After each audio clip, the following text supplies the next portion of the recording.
మనందరిలో ఉన్న భగవంతుడికి నారాయణ స్మరణ నమస్కారం చేసుకుంటూ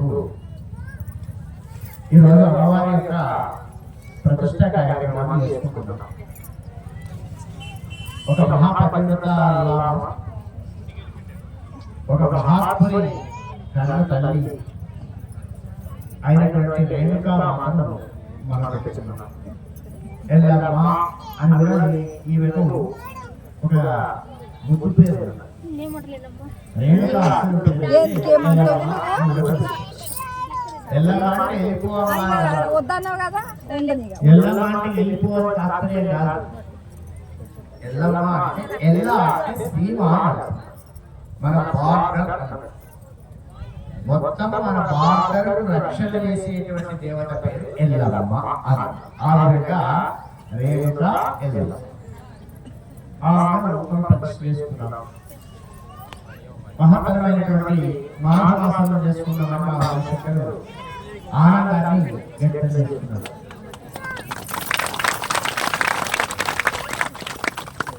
మాఘమాసం ఎంత గొప్పదంటే పేరులోనే గొప్పదన్న,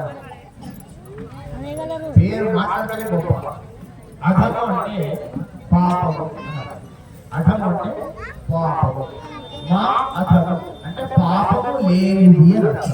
మొత్తం పాపము లేనటువంటి ఒక మాసం మాఘమాసం.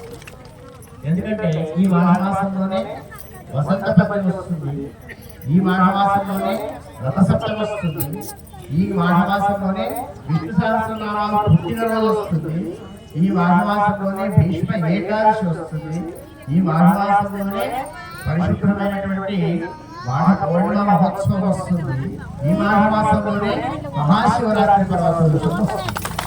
అందుకని ఈ మాఘము ఏ విధమైన పాపాలు లేకుండా మనం తయారు చేసేటువంటి గొప్ప మాసం మాఘమాసం. అటువంటి మాఘమాసం రోజున ఈరోజు త్రైయోదశి. త్రైయోదశికి జయతిథి. తిథులు 5 రకాలు ఉంటాయి. 5 రకాల త్రైయోదశిని జయతిథి. అటువంటి గొప్ప రోజున మన దగ్గరికి అమ్మవారు, వాస్తవానికి అమ్మవారు ఎన్నడొచ్చినా గొప్పది, ఎన్నడొచ్చినా అమ్మవారు వచ్చిందంటే గొప్ప. కానీ ఇంకా మంచి రోజులు వస్తే అలా మన బిడ్డ మన ఇంటికి ఎన్నడొచ్చినా సంతోషం, కానీ పండుగ వస్తే ఇంకా సంతోషం. మన తల్లిదండ్రులు ఒట్టు పెట్టి ఏదో సెల్లా ఇస్తారు, ఎప్పుడైనా ఒక రూపాయి అర్థం ఇస్తుంటారు. అదే పండుగ వచ్చిందంటే ఇక బాగా సంతోషం. అంటే మంచి రోజు వస్తే అంటే అమ్మవారి ఇప్పటికీ అమ్మవారైనా మనం మంచి రోజు ఎందుకు పెట్టుకుంటామంటే మనకి పూర్తిగా గుర్తుండడం కోసం మంచి రోజులు చూసి మంచి తిథివార నక్షత్రాలు చూసి పెట్టుకుంటాం. అటువంటి అమ్మవారు స్థిర ప్రతిష్ఠ, తిష్ట, ప్రతిష్ఠ, సుప్రతిష్ఠ, ఈ 3 దాకా ఒక రోజు. తిష్ట అంటే కూర్చోవడం, అంటే మీరు ఎలా పెట్టుకున్నారు తిష్ట, తిష్ట వేసి కూర్చున్నారు అంటారు. కొందరు వస్తారు, పొద్దున ఛాయ్ తాగుతారు, మధ్యాహ్నం మళ్ళీ ఛాయ్ తాగుతారు, సాయంత్రం మళ్ళీ ఛాయ్ తాగుతారు. వీళ్ళకేం పని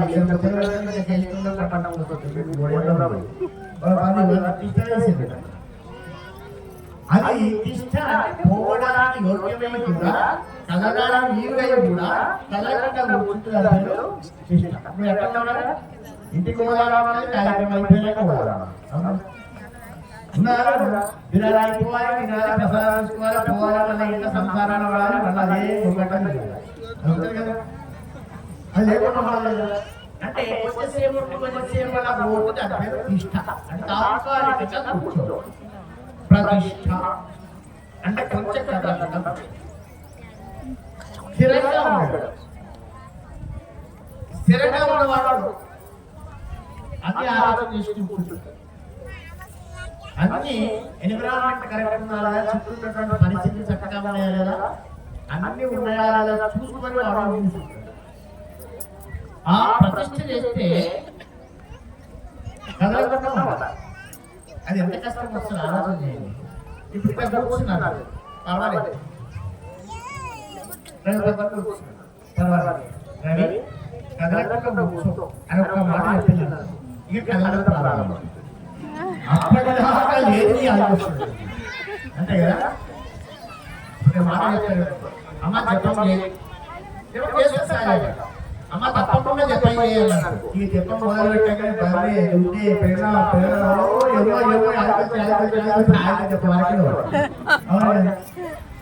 అంటే ప్రతిష్టాలు కదలకుండా ప్రతిష్టంగా చేయడం అంటే మనోవాక్కాయాలన్నీ అక్కడ పెట్టుకుంటాం.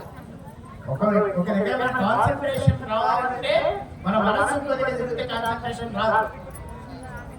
ఒకే దగ్గర ఒక పాయింట్ మీద మనం ఉంటే అది కాన్సన్ట్రేషన్. ఆ ఒకే పాయింట్ దగ్గర ఉండడం పేరు ప్రతిష్ట. అంటే సమస్త ప్రపంచంలో అక్కడ ఇక్కడ ఉన్నటువంటి అమ్మవారు ప్రతిష్టగా మారింది. అంటే ఇక్కడ ఉన్నది ఈ మంత్రాలకి బంధించేసినటువంటి మంత్రాలకు మెల్లగా సుప్రతిష్ఠిత వస్తున్నారు.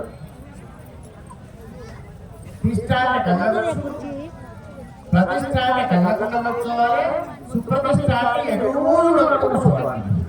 అటువంటి అమ్మవారిని మన దగ్గర సుప్రతిష్ఠితం చేసినారు మంత్రాల ద్వారా.